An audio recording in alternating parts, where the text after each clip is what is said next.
Okay, let's try this again now. So we're back. Hopefully the same issues don't come up again. So now it's gonna be time to try this again. Again, I'm your host Adam Relkin, here with 500 miles. So had some technical difficulties. We'll get back going again here in a bit. So basically, this is gonna be one of the biggest episodes, most likely that we've ever done, and for good reason, which I would argue probably is because which I would argue is probably because there's so much to talk about this week, especially after Richmond. And in Richmond, it ended up being a thriller. It was a race that I think people really needed after. I think it was a race people really needed after how the last few went. There was a lot of passing, a lot of strategy, a lot going on, which made it something that I think people were really happy about. So I'm happy because the racing was good, and it ended up being a surprise with Austin Dillon taking home the checkered flag, and I would say it definitely could count as redemption for. I would say it definitely could count as redemption because I mean last year he led a bunch, was gonna win, ran his best race, and then late caution comes out with 2 laps to go, results in a late race restart, loses the lead, then intentionally wrecks Joey Logano and Denny Hamlin. He wins the race, but the win doesn't count. But this time around, that didn't happen, and there was no controversy whatsoever. And Austin Dillon ended up taking the lead once I think stage 3 came around, and he drove away like nobody could really challenge him. The only guy who really put up a challenge for him once he got the lead, I would say, was probably Ryan Blaney. But that's about it, really. And that was an old school butt kicking for sure. Seeing him just drive up through the field and then no looking back. He was getting up to like I think a 5 second lead at one point as well, which is what made it amazing. So it just really was something that just was really amazing to see go down. So if I pull up the results of the race, I mean we'll go through the results here. It ended up being Dillon winning. Alex Bowman got in second, and he ran a pretty great race. He was actually charging up through the field. I don't know what he was trying to say though about guys blocking him, like the 33. Like he claimed that there was race manipulation at the end, but I personally think that that was just him. I don't know how to put it. I think that was just him being a bit like upset in the moment because I didn't think that there could have been any race manipulation going on there, in all honesty. So regardless, I mean, I don't know what he was really saying. It could have just been heat of the moment. But right now, I think that it's just something that we'll have to move on from. I mean, I don't think there was any manipulation there. It's just I think Bowman was just rather upset in the moment. But moving on, Ryan Blaney, I mean, that was a fun battle at the end between him and Austin Dillon once Dillon was able to catch him back down. And we also had Penske going 3, 4, 5, and then Josh Berry in 8th. So, like, this was a big day for Penske. And, maybe this is Penske starting to get their all their cars back together, especially with the playoffs coming around. So maybe they're saving up all their stuff for these playoffs because you never know. The Penske will come out swinging during the playoffs. They have every year in the next gen. Are they going to do it again? Maybe this is a sign that it'll happen again. But their best bet though this year, I would have to say, will probably be Ryan Blaney. Like if there's a best bet this year, it's probably Ryan Blaney because he's easily been the strongest out of the Penske cars this year. if they want to have someone who's going to come out swinging for them. Then, in addition, we also had Daniel Suarez getting a top 10, which very needed if he wants a ride in Cup next year, because, again, you still have the rumors of the 7 car potentially opening up, which again, I don't know if Justin Haley's going to be dropped or not. I don't think him DNFing this week helped, but a good run for Suarez 2 weeks in a row could definitely help his case for a Cup ride, and which I think could potentially be that 7 car.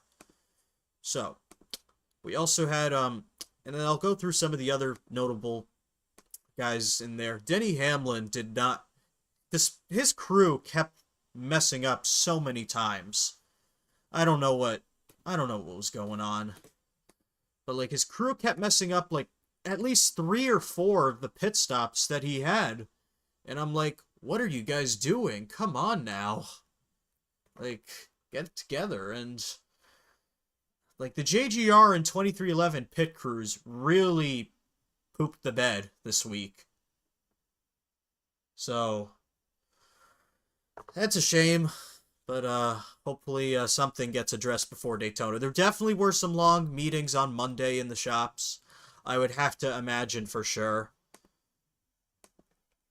And then Zane Smith, I mean, he had a great run in 11th. A run that front row probably needed, because front row's been slumping this year. They haven't had many great runs, so this was a run that I would guarantee they probably enjoyed having out of Zane. And then, again, going through the rest of the results, William Byron also has locked up the regular season title going into Daytona. So, we'll see what's going to happen with there.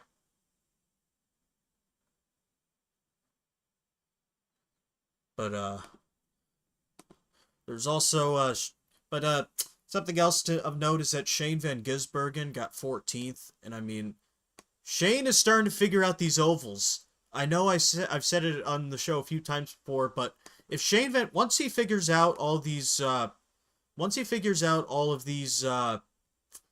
ovals, the field is going to be scared. Like, they are going to be scared if, like they're going to be scared once SVG figures out these ovals. And if he wins one, oh boy, that's going to scare a lot of people, because he's going to be good at so much if that happens. But again, there's also Connor Zilish. So it's just that, I mean, the two of them are going to be incredible talents when it comes to the future, because, I mean, I know SVG's in his 30s, but he just signed a multi-year extension, so him and Zilish these next 2 to 3 years could really be incredible to watch, especially with SVG figuring out these ovals. Then Kyle Busch, something's going on with Kyle, because now he runs in, because now he just caused, like, a massive wreck. Like, I just, what was he doing? Like, I know, like, he dives into the corner. I don't remember who he spun. Okay, it was the 19 to Chase Briscoe, and then that causes a massive pileup during stage 2. And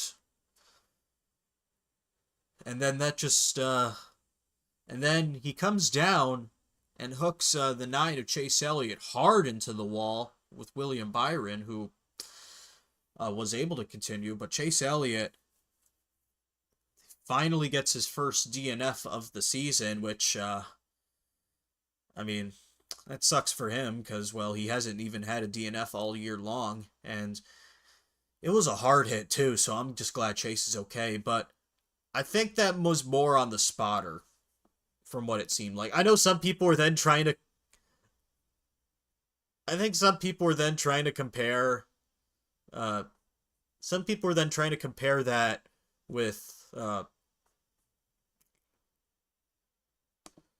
Yeah, people are then trying to compare that to what Austin Dillon did last year, but I just don't think that I just don't think that it really is something that was really on Kyle Foley. I mean, but you know. And then going through the rest of these drivers, if I go through the rest of the drivers in the field, Bubba Wallace, he had a really great shot at winning this race. Dominated stage two, I think, and I think he led a bit in stage one as well. I feel really bad because his crew messed up on him. He's got they didn't tighten up that tire, and then it went wrong there, and then the 19 crews had to help pit the car, which that was definitely very interesting as well. And then again, it just caused more issues for the team. So like for Bubba, it just went from bad to worse. Like his crews in 2311 has stepped up a lot with their crews this year. I think that Richmond just was not their day. And then going along to and then Corey Heim also did not have a good day. I don't know what was going on there. But and then Tyler Reddick, he was on par to have a great run. I think he won stage one, and then he gets spun. Well, Daniel Suarez got into Ty Gibbs, who then got into Reddick, and then that just caused a really big wreck. Well, no. That did not cause a big wreck. That just put Reddick in the wall, and that ruined the rest of his day. And I know Reddick was pretty unhappy with Suarez after the race, which I could understand why. And then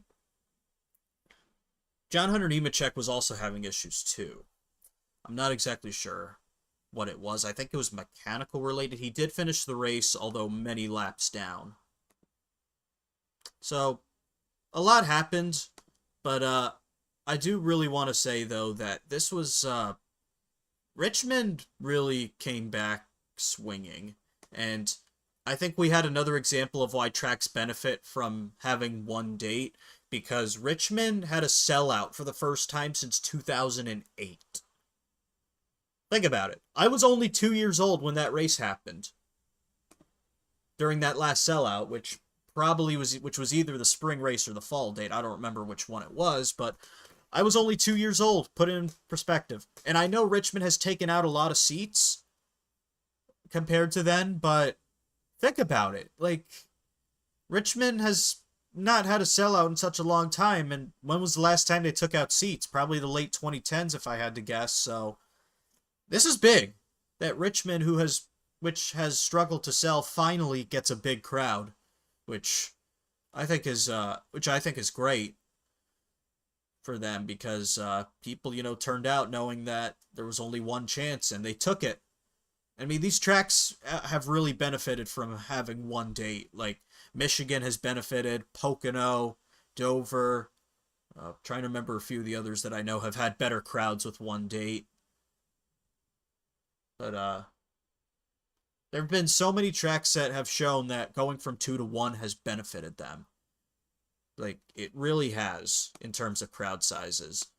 But going along here, we also had I also want to talk about Ty Gibbs a little bit. Ty Gibbs had 2 speeding penalties during this race, and he still came up through the field and finished in 18th. And he was like he was trapped a lap down for a good amount of the race. So I do want to mention that.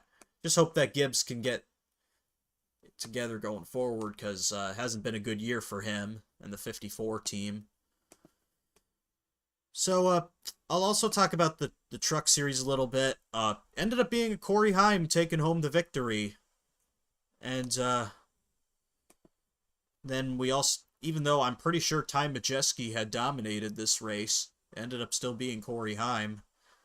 If I go through some of the results, interesting that Corey LaJoie got 5th in his first race back in truck since Michigan. And in terms of the playoff grid, we'll talk about that in a little bit.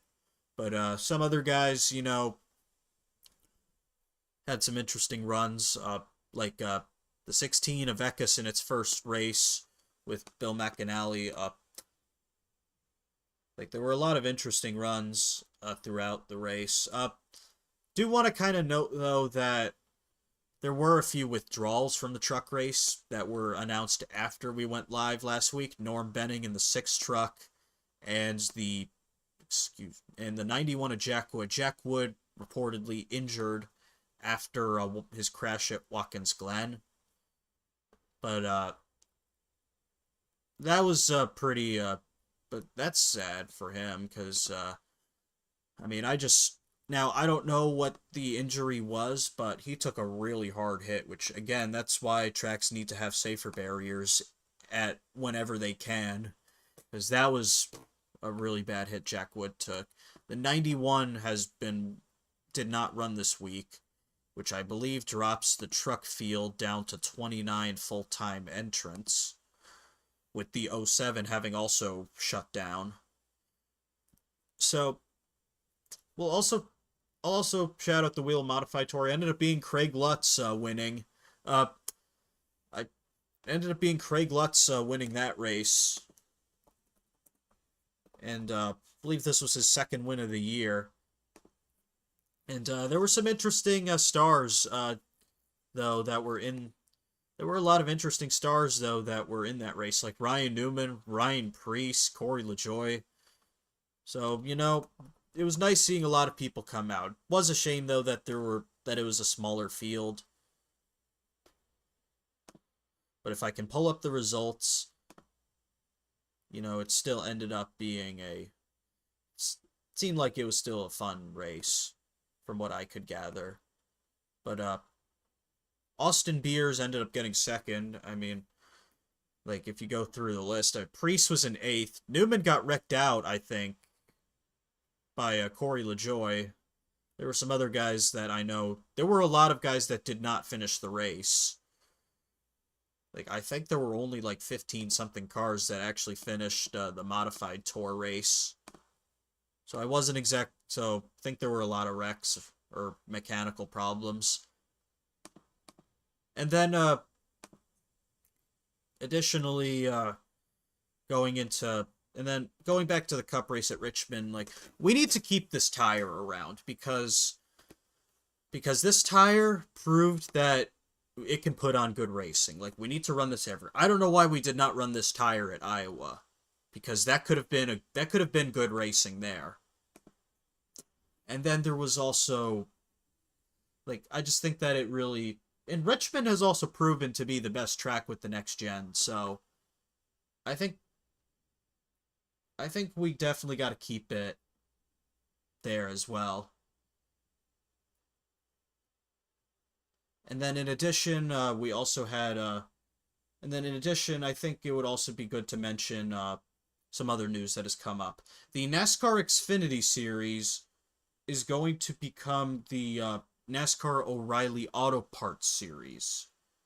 So, that's going to be a thing. That's going to be a thing next year. It's going to be a mouthful. I mean, I know some people are saying, what do we call it? How do we call the abbreviation? Do we go by NOAPS or NOAPS? What do we go by? And I know that's kind of a debate now. I think that'll be a big debate to have. Additionally, some other big news: Matt Crafton is retiring from full-time competition, and that is some really big news. And pretty upsetting as well, because he's been around for such a long time. And, I mean, I know he has not been that good in the past few years, and I know he admittedly committed violence on Nick Sanchez, which that wasn't bright either, but, he's been in the 88 truck since 2000, since, the last race of 2000, and when you think of the Truck Series, the first thing that comes to people's minds is probably going to, in terms of drivers and combinations, it's going to be Matt Crafton, Menards, and Thorsport, which, that's been a combination that's been so strong for such a long time. So I really wanted to definitely discuss that and bring it up. So Crafton will be finishing the year in that 88 truck, and then Ty Majeski will be taking over. Ty Majeski will then be taking over the 88 truck going forward, and Menards will also be staying on. I could see why, because Majeski's from Wisconsin. If you remember, Menards is also is based in Wisconsin as well, so it's a good combination. I think that can work there. And, we'll see what ends up happening. I could see someone like Luke Fenhouse maybe going to that 98 truck, or maybe Luke Baldwin. Like, Thorsport has some options on the table, I would say. I'd love to see Fenhouse get a full-time opportunity, because I think he's deserved it by this point. So, also, I also did want to talk a little bit about ARCA at Illinois. They were in Illinois this past weekend. I thought that ended up being a good one. But Brent Cruz dominated just like I was expecting. Ended up picking up the victory. Bit interesting as well, because there were a lot of big underdog runs as well throughout the field. And qualifying was rained out, so Butterbean was on the pole, but instantly you saw that 70 come rocketing up to the front. But going through the results here, though, LeVar Scott, he finished in second. I mean, Kelly Kovsky. I'd love to see Kelly Kovsky win one of these dirt races, because he's one of the few dirt ringers still running in ARCA. And then, I mean, you had Brendan Queen finishing fourth. Sean Corr, was really nice to see him come back after being out since Daytona. He finished top 5. Max Reeves back in 6th. He did not really run a good race. I want to really shout out Brayton Lester, though, because he finished in 7th. And that's awesome, because that's the best finish for Wayne Peterson Motorsports, I want to say, since 1984? Yeah, this is the best finish for the team since 1984. And this is the first lead lap finish for Wayne Peterson since, I want to say, 2018.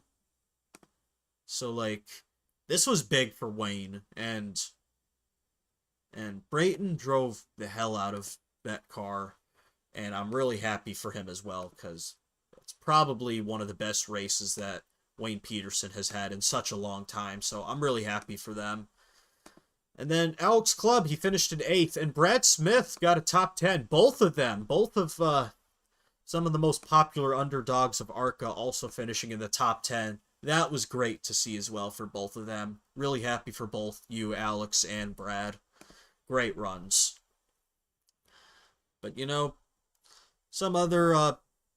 were some other runs that I think would have probably been great had issues not come up, such as the 11 to Tim Monroe. He got caught up in a wreck, which unfortunately ruined his chances, which I feel really bad for him, because he was driving the wheels off of his car too. I think he was top 5 as well at one point, so that was pretty upsetting to see. But I think that'll probably be it for the Springfield talk. So we'll get into the upcoming races this weekend, and then we will discuss the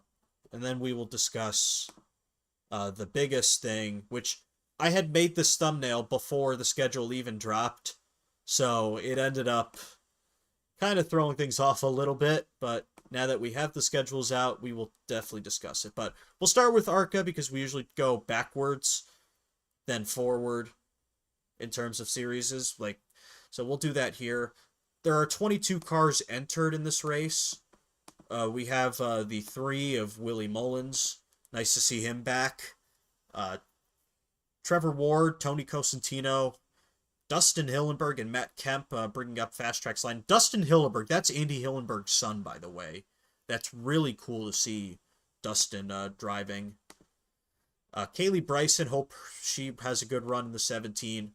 Max Reeves is in the 18 again. Mason Mitchell, 25. Quinn Davis in the 31 again. Shane Backus in the 67. Julian DaCosta from Trans Am making his debut. And the Watkins Glen winner, Tristan McGee, will be in the 82 this week. He will be running 3 races, including this week, as well as Bristol and Toledo in the 82, a second Pinnacle Racing Group car. Jeff McConey in the 86, also being a notable entrant. So, unfortunately, this race is being run at 9 p.m., which means it's going to collide with the Xfinity Series race at Daytona. So, unfortunately, that's going to be a conflict there, but if there's a rain out like an Xfinity or something, that could perhaps change things up a bit. So, and we'll also talk about the Xfinity, or what will become the O'Reilly Auto Parts Series, but we still are going to be calling it Xfinity through the rest of the year, of course. We'll talk about it here. They got 38 cars entered. We did have 1 car withdraw, according to the NASCAR entry list that has just been updated. Amongst the entrants, we have Cesar Baccarella in the 5. This is a 4th Alpha Prime racing car. I love the scheme, by the way, 711 on that 5 car of Baccarella. I really enjoy that scheme a lot. Patrick Emmerling returning in the 07. Justin Haley in the 11 this week for Colleague Racing. Garrett Smithley back in the 14. Eric Almirola in the 19. This might be his last race of the year, but I am not 100% sure. Raja Karuth in the 32 car again. Mason Maggio in the 35. Josh Williams in the 45, starting a 4-race deal with Alpha Prime Racing. I don't know if all of them will be in the 45 or perhaps the new 4th car. Joey Gase in the 53. Josh Balicki in the 91. Natalie Decker in the 92. Plus, Connor Zilish is listed in the 88. Junior Motorsports has confirmed that Zilish will still be competing, which, that is insane. That is insane that Zilish is going to even be competing. Because he broke his collarbone, and yet he's back, racing 2 weeks later. That is absolutely insane, for the record. Absolutely insane. But I would hope, I personally, though, I don't know, if he's going to run the whole race. I mean, maybe it's possible that they'll have someone on standby. I don't know who they'd have on standby. Maybe someone like Corey Day. But, I think that even though he is slated to race, Junior Motorsports will still try to have someone on standby for him in case he feels he needs to get out mid-race. But we'll see what happens there. And talking about Colleague Racing, we've talked about some of the rumors about Colleague Racing. Their whole Ram rumor about them running in trucks could potentially be announced soon. We'll see what happens with that. And we'll then go to the Cup entry list, which this is a really nice entry list that we got. So in terms of entrance here, there are 40 cars, so we do have a full field at Daytona again, which is nice. Amongst the notables are Austin Hill in the 33, Joey Gase in the 44, Casey Mears. And by the way, what I love about Casey Mears running this week is that sponsor is Bob Germain's nephew, I believe. It's owned by his nephew, so it comes full circle here, which I think is pretty funny. That whole deal is coming full circle here in the 66. And they got a Roush Yates lease as well, so maybe Mears will be able to keep up in the pack. And BJ McLeod, of course, in the 78 as well. Now, the 62 from Beard Motorsports is not entered this week. They usually run all 4 big plate tracks, but it appears that this week they are not entered. They are going to run at Talladega instead, it looks like, which I think is part of it is because they put their priorities in running different races, such as Texas and Indianapolis with Jesse Love.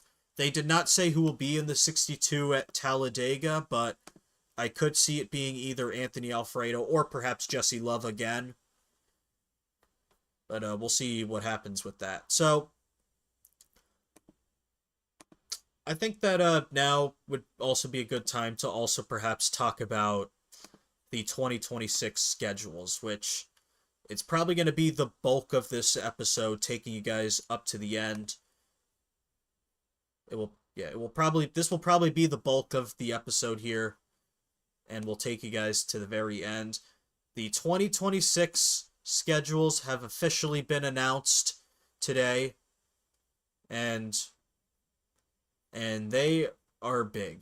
So we'll go through it here, as NASCAR has announced, and there are some big changes.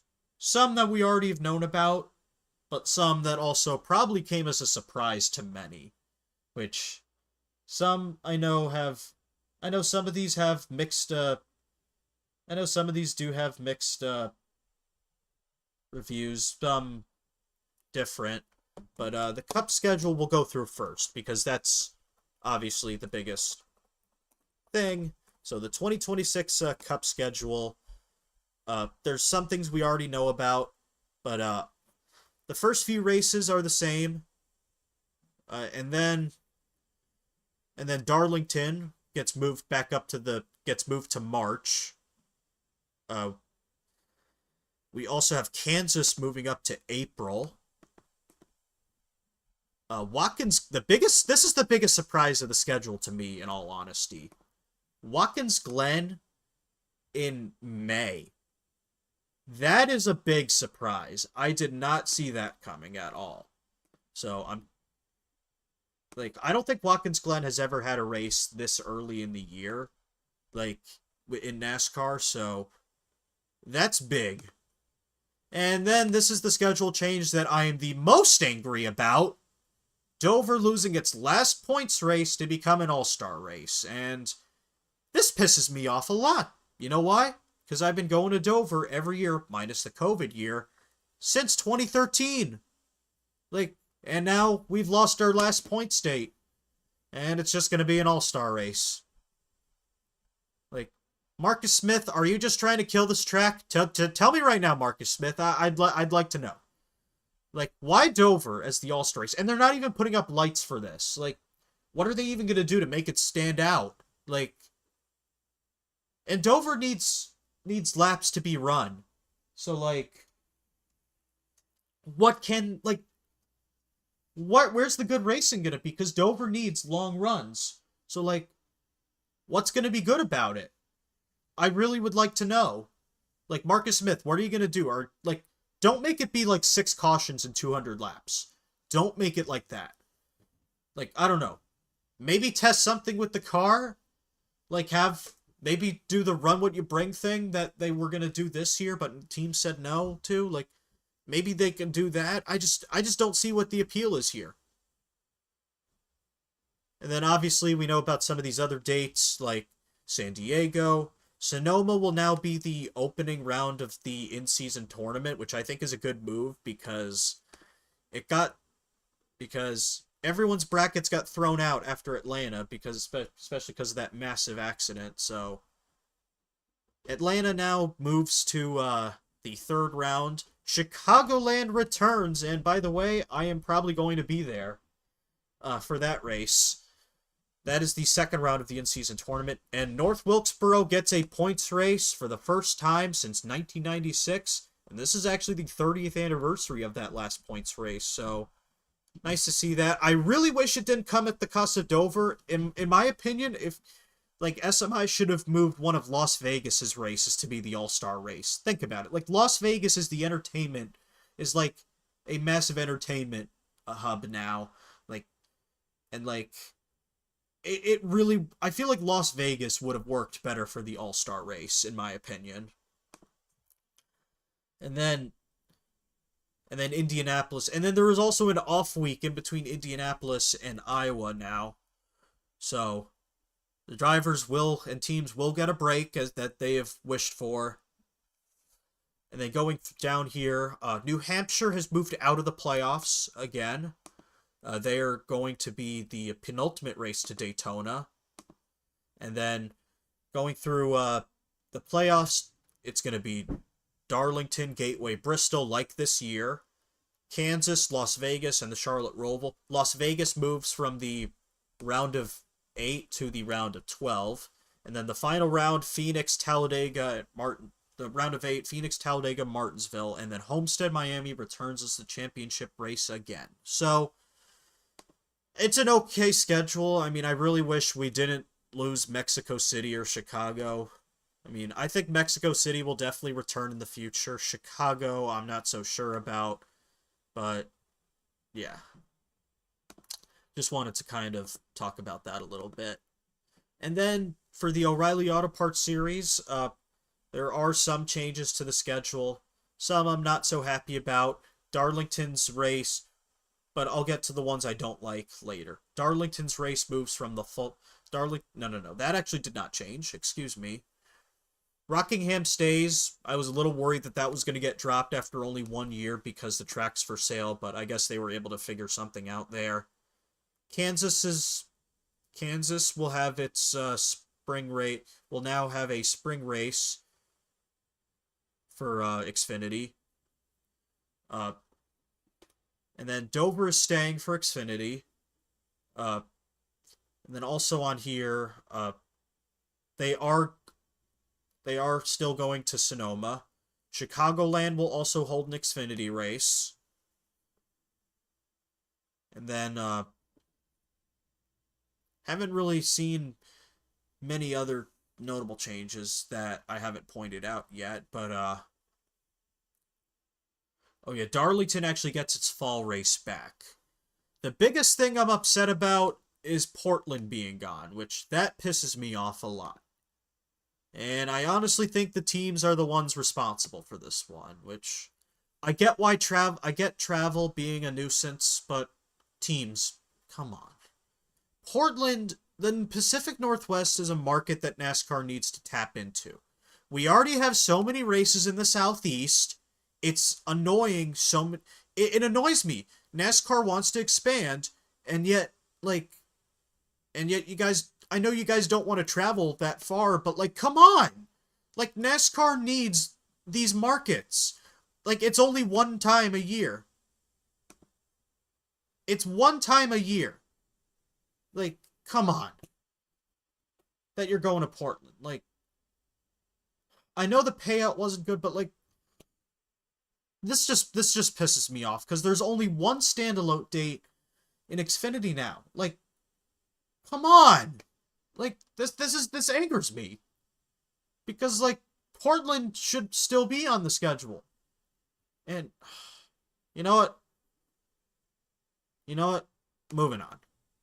The biggest standout though is the truck schedule, which we have the biggest change, which nobody saw coming. Absolutely nobody saw this coming. St. Petersburg for the Truck Series. Nobody saw this one coming at all. That is big. And they are going to be the support race for IndyCar. I really was not expecting that at all. I think that's going to be a lot of fun as well, hopefully. And then also, the truck race at Darlington has been moved to the spring as well, from the fall. Rockingham again returns. Las Vegas is also gone from the truck calendar. Watkins Glen is staying. Dover is also back for the Truck Series, so I'm guessing they're trying to do that to make up for the fact that they just lost so-and-so, that they lost their Cup Points race. So at least the Truck Series is back. I'm happy about that. And then going down here, San Diego they're going to. Lime Rock is back. I am very happy that Lime Rock is back for the Truck Series. Because that was such a successful weekend, and I'm really glad that they're bringing it back. Hope the race ends up being a lot better, because it was not good this last year. And then North Wilkesboro's back. IRP is back. Nice to have another standalone race. Like Richmond, New Hampshire, like these tracks are all back. And then in the playoffs, it's going to be a stretch about... There's going to be about a similar stretch to the Xfinity playoffs. So the truck schedule probably has some of the biggest changes, in my opinion, which I'm kind of looking forward to. I'm looking forward to Lime Rock again, and then obviously some of the others like St. Pete. That's going to be fun. Next year, as to where I'm going to be going, it's probably going to be for me Dover, Chicagoland, and Lime Rock. And yeah. And it's going to feel pretty weird seeing it. Oh, yeah. And then some other schedule announcements. ARCA has also announced that they are going to be... ARCA has announced that Chicagoland is going to be returning as part of that weekend. And Pocono is also going to be back for ARCA, which also means that the Truck Series is not going to be running at Pocono, which comes as a really big surprise to me. Like that is probably a really big surprise that the Truck Series won't be going to Pocono, but ARCA will be at Pocono this week, this for next year, which nice to see them back because they've been gone since 2023, I want to say. And there's a lot of big announcements for Daytona as well this week. Like some media announcements, like Ram is going to be announcing a team on Saturday. Trackhouse is announcing something as well. The cover art for NASCAR 25. And then the Grand Marshal for the race is Rey Mysterio from the WWE. And then the honorary star is Flau'jae Johnson. So, like, Daytona has a lot coming forth this week. They are trying to hype it up again as being the last race before the playoffs for the Cup Series. And this could really be a crazy race for Daytona because, I mean, you got so many different guys trying to get into the playoffs. There's only, like, I want to say 2 spots left. Right now, if we don't have a new winner, it will be Alex Bowman and Tyler Reddick getting into the playoffs. But that could easily change if someone else wins. It's going to be down to the 2 of them.